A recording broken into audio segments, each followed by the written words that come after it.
What's going on, everybody? Welcome back to the show. My name is Mark Farzetta, filling in for Jody Machado. We got John McMullen right there. And from The Athletic and one of the greatest titles of a podcast ever, Birds with Friends, Bo Wulf joins us. What's going on, Bo? How we doing, guys? Doing fantastic. Well. I want to jump right into it. A lot of people talking about starters coming up here in the preseason.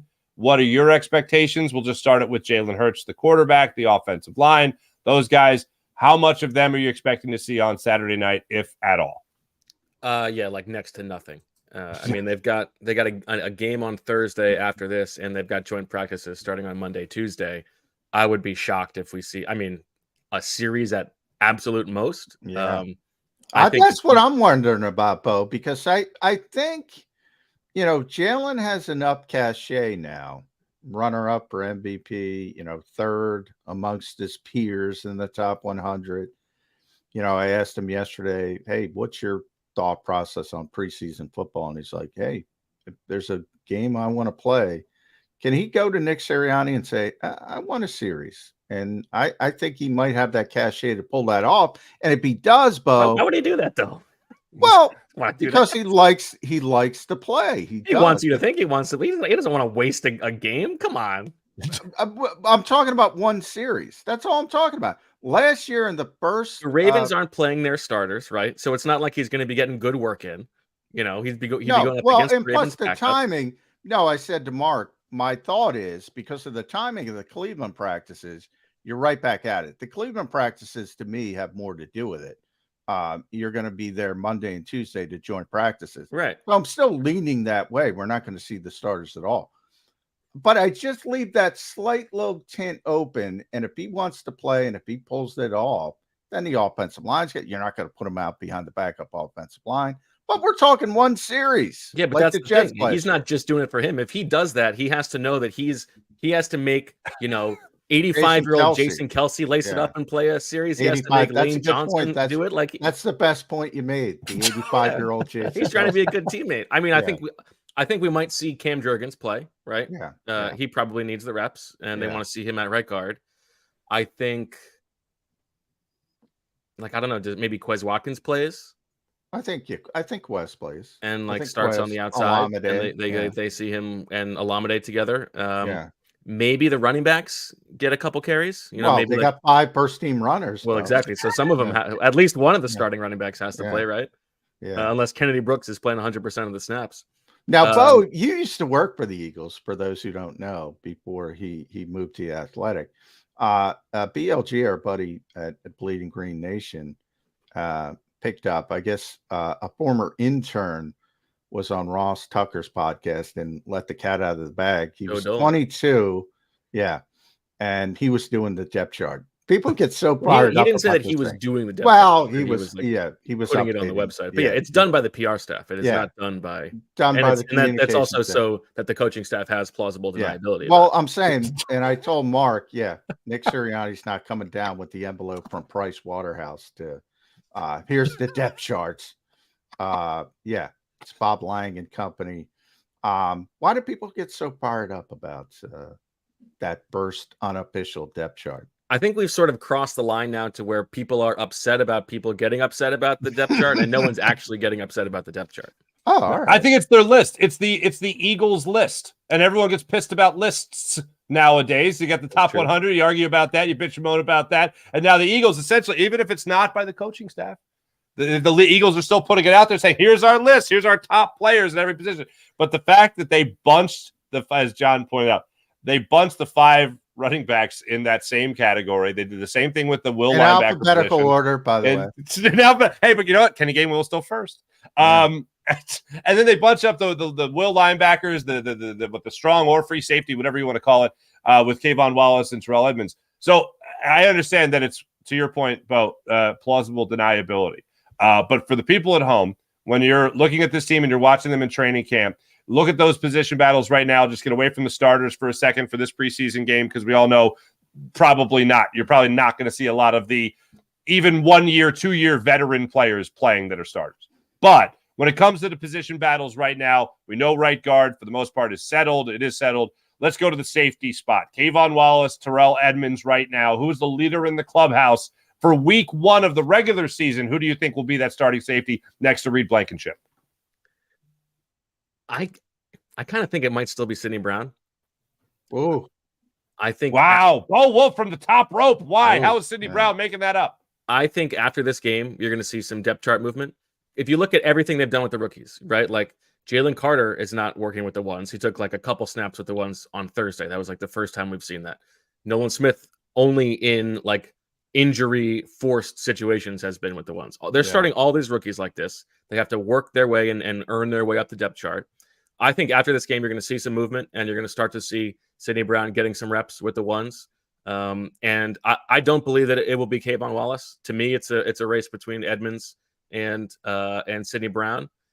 And right now, I still kind of think it's going to be Blankenship and Brown week 1. What surprised me about Sidney, and you're right, obviously, about Jalen and Nolan, and I've been surprised that Jalen, they've been so slow with Jalen Carter. And we'll see how that shakes out. Have you been impressed with Jalen Carter, John? Not that much, but here's why I'm surprised, Bo. I mean, I expected a ton of Jordan Davis in 50 fronts, but not in 40 fronts. Like that really surprised me. If you're asking me the biggest surprise of training camp, at least among the relevant people, is how much Jordan Davis has gotten first team reps in those 40 fronts. That has surprised me. I thought they'd speed up Jalen Carter a little bit quicker, but you're right. He hasn't been overly... I read some places that he's having like this great camp, and that's not what I see. Yeah. No, I haven't seen that. With Sidney, though, here's my concern.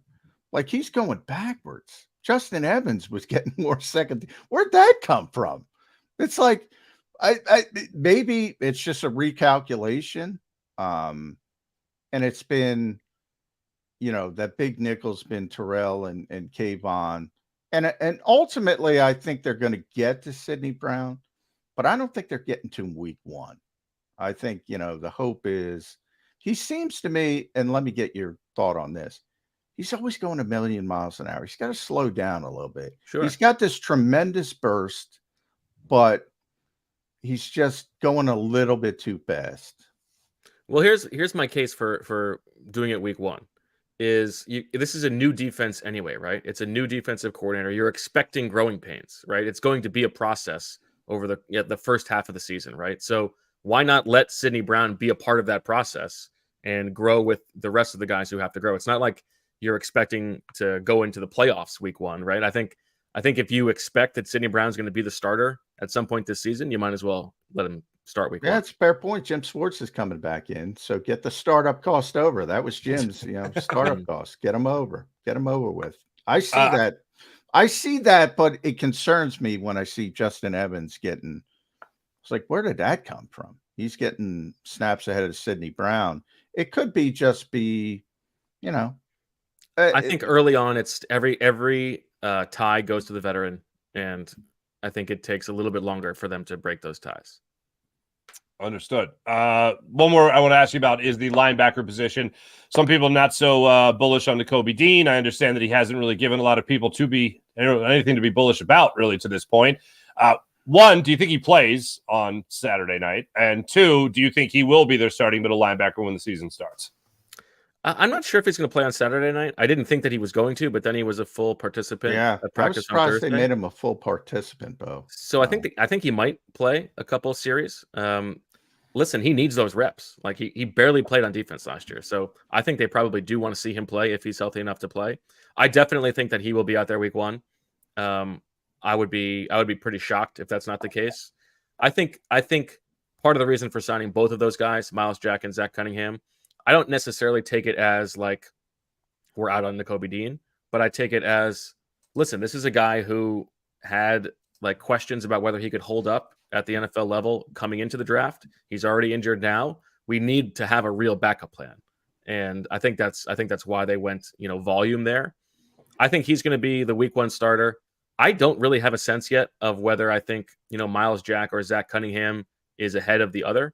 I've been a little bit, it's been like 3 practices. I've been a little bit more impressed with Zach Cunningham, but I don't really have a strong opinion about that. And I actually think that Christian Ellis might be the best linebacker on the team. Yeah, he might I'm be. I'm a little bit high on Christian Ellis. So yeah, I'm with you. I think there's a chance that it's Nakobe Dean and Christian Ellis week 1 still, even with Miles Jack and Zach Cunningham here. But when it comes to those two guys, and they threw them in the deep end of the pool, what I kind of got from it, Bo, is that they seem to think Zach is the better run defender, and they seem to think Miles is the better pass defender. Could they ultimately, if Christian Ellis doesn't seize the role, could they piecemeal it like that? Say Zach Cunningham, early downs, Miles Jack, obvious passing situations. Yeah, I think that's definitely on the table. I think, and that's probably the best thing to do, right? If you don't have any complete players, you might as well put them on the field for what they can do best. Oh, I'm sorry. That gets me the running back. Sorry, Mark. No, it's all right. Because I am not a committee fan. I think all this committee talk is nonsense. Whatever you want to call it. I'm not going to call it bell cow, but they're going to have a lead back. And the depth chart, the unofficial depth chart, the 5 guys in alphabetical order, it's been pretty clear to me, so I want to run it by you, that if Saturday was a real game, Kenny Gainwell's the lead back of the Philadelphia Eagles. Interesting.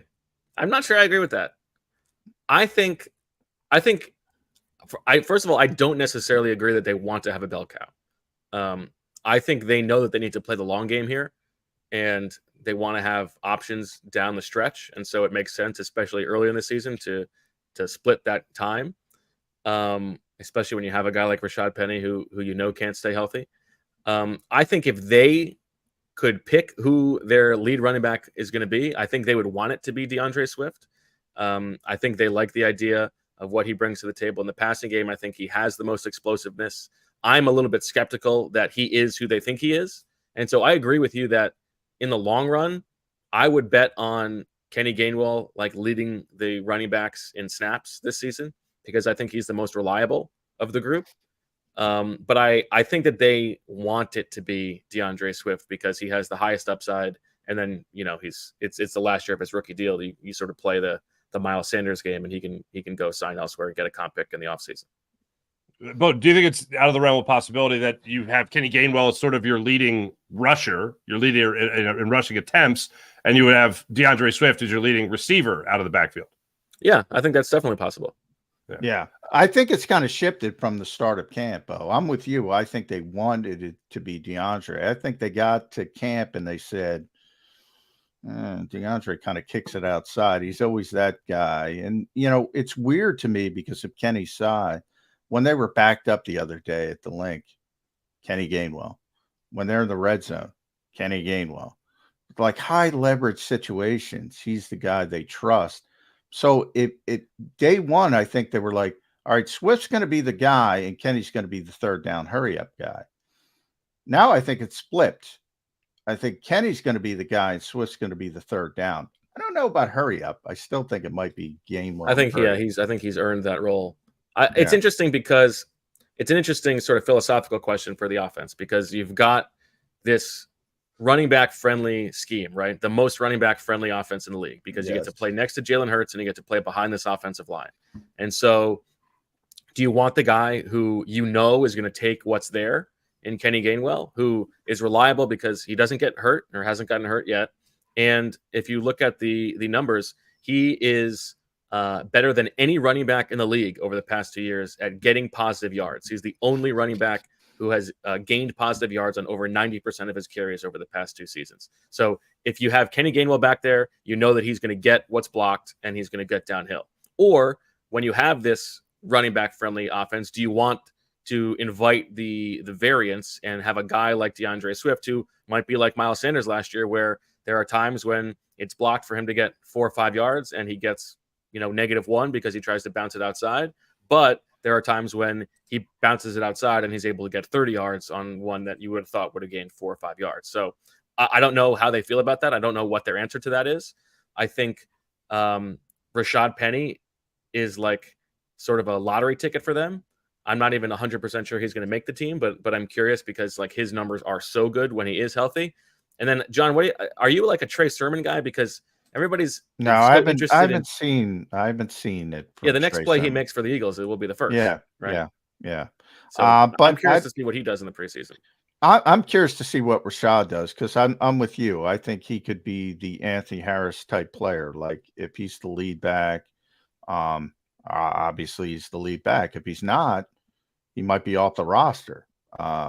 Because where else is he going to help? Maybe at kickoff returner, they put him back there, but he could be sort of that guy who's starter or off the roster. That's kind of how I look at Rashad Penny. Yeah, and there's no guaranteed money on his deal, basically. No. So yeah, it's interesting. Yeah. Bo, I want to get off the field for a second and go to the sidelines here. The coordinators before training camp, before preseason, 2 new guys at the helm here for the offense and the defense, Sean Desai and Brian Johnson. Some not so great things being said about Sean Desai right now. A little disorganization, having to be reminded of by Howie Roseman what drill they're in. That's obviously not a good look. And Brian Johnson has this great relationship with Jalen Hurts, but they haven't had this relationship together of play caller and quarterback. So anything, is there any hands being tipped as far as the relationship goes between those coordinators and their offense and defensive units? Well, I guess on the communication thing on defense, I mean, that was such a bizarre scene that was great at the stadium. I have never seen like Howie do something like that. That was wild.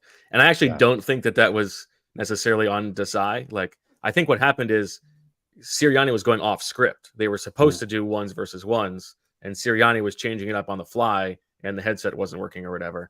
But still, like, shouldn't there be somebody else who can do that other than Howie Roseman? Well, Howie's closest, so it was probably overblown, but that was wild. And Nick took, I asked him that yesterday, Bo, and he said he made some mistakes, but that was with the open practice, not in that practice when he was talking about communication. But I think that's why they went back. Yeah, right? Because that's why they went back. Yeah. Yeah. And then they're making more communication errors. So I don't know how much it. Yeah, I mean, I don't think it's reasonable to expect the defense to be that good week 1. I think there's going to be some growing pains because not only do they have a new coordinator, but they got a lot of new players too. Yeah, and like the entire spine of the defense is different. So I don't have huge expectations for the defense early on. On offense, I don't know how this is going to go, and I think that we maybe undersell the offensive coordinator change because last year all we heard about was like this is the first time in like 10 years that Jalen Hurts gets to play for the same play caller for the second season in a row, and just because he has a good relationship with Brian Johnson doesn't necessarily mean that that's going to be a seamless transition. All that said, though, like, I'm not worried about the offense. They have so much talent on. They have so much talent. Yeah. Jalen looks better than he ever has looked before in the summer. As long as they stay healthy, I don't have any doubt that they're going to be a top 5 offense. Yeah, I'm with you. I'm not concerned about the offense at all. Defensively, 5 new starters. Not only Jonathan Gannon, but also Denard Wilson's not here. Nick Rollis isn't here. So significant change on the coaching staff as well. But one guy I've been impressed with, just rock solid every single day, Bo Wulf, sort of like you, Reed Blankenship. I mean, my guy. At what point do you just say, all right, the league got it wrong? Undrafted, $5,000. This guy can play. Yeah, I said it last summer. He was my guy. He was my training camp crush. I said it the first week of camp. This guy can play. Yeah. He's been very good. Now, he's not Brian Dawkins. Let's not get ahead of it ourselves, but I think he's very reliable. And I think he's not gonna kill them on defense. I think he's a good player. And listen, it's not like did you expect every first team rep though? When you talk about these safeties and Reed and Terrell and Justin Evans and Sidney Brown and Kayvon, every first team rep and everybody else is doing the juggling. Right. Reed's out there. Yeah, I don't know. I didn't know exactly how they were going to split the reps, but I said going into camp that Reed Blankenship's going to be a starter, and it's going to be either Edmonds or Brown next to him. I think I think he played very well last year. He started 5 games. He played very well. Yeah, he did. He did. And that's one where I hope, it was my assumption that the Eagles would take more, I guess, pride in TJ Edwards, finding him, developing him into a really good player. Not a superstar, but a really good player. My buddy Brad Spielberger, I think when he got to free agency, talked about 3 years and 10 million. He's usually pretty solid predicting contracts. If you would have told me, Bo, 6.5 million, I would have said, all right, the Eagles will bring him back. And then you go with Nakobe Dean, and you're set at linebacker moving forward. Have the Eagles taken it too far at linebacker with the devaluation? I think they would say that the pride they take is paid off in the comp pick that they get for TJ Edwards. I just this is their DNA. This is what they do. And when you know that the resource allocation is going to be a little bit more pronounced, and you're going to be paying the quarterback, and you have to make tough decisions, you have to go light somewhere, they're always going to go light at linebacker. That's just what they're going to do. And I think it's probably the right thing to do. I like on a personal basis, I think linebackers and running backs should get paid more money. But if I was a general manager, I would not be paying money to linebackers and running backs. They are just the most fungible positions.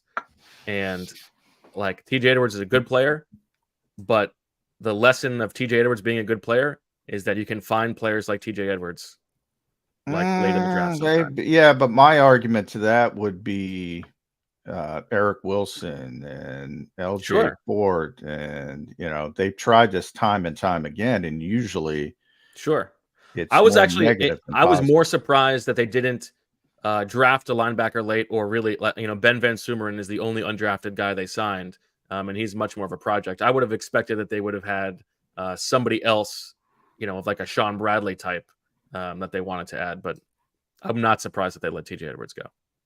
No, I'm with you there. And I mean, you also go back to Alex Singleton. Now, TJ Edwards obviously a better player, but it's still an undrafted player that became your starting middle linebacker and led your team in tackles and all that. So 3 years in a row, you've had your team led in tackles by an undrafted middle linebacker. And this year it's going to be Christian Ellis. And then this year's going to be Christian Ellis will be the guy. But if I'm the Eagles and I'm looking at Nakobe Dean right now, I feel like if I'm Howie Roseman or I'm the front office, this could be a huge brag for me, because you could talk about a guy that a lot of people thought had first-round talent, would go in the second round, and then, of course, drop to the third, and you snatch him up there, and now he's going to be your starting linebacker. I could come out of this smelling like roses, and again, still getting that compensation pick from TJ Edwards. So if I'm the Eagles, if I'm Howie Roseman, I just sit back, put my feet up, and go, this could work out really, really well for us. And if it doesn't, it's only a linebacker, as they're also probably thinking of. Yeah, and it is. I mean, the league has changed, right? Like, we haven't seen a single snap the entire summer with 3 linebackers on the field, right? Yeah. So we never will, but yet we have those 4-3 depth charts. They play 4-3 or 3-4, Bo. Right. Yeah, drives me insane. That's so I mean, they only need 3 linebackers to get through the season, probably, right? And so they'll all right, and we'll see what happens. We're gonna end it there because Bo's a heavyweight. At Bo_Wulf.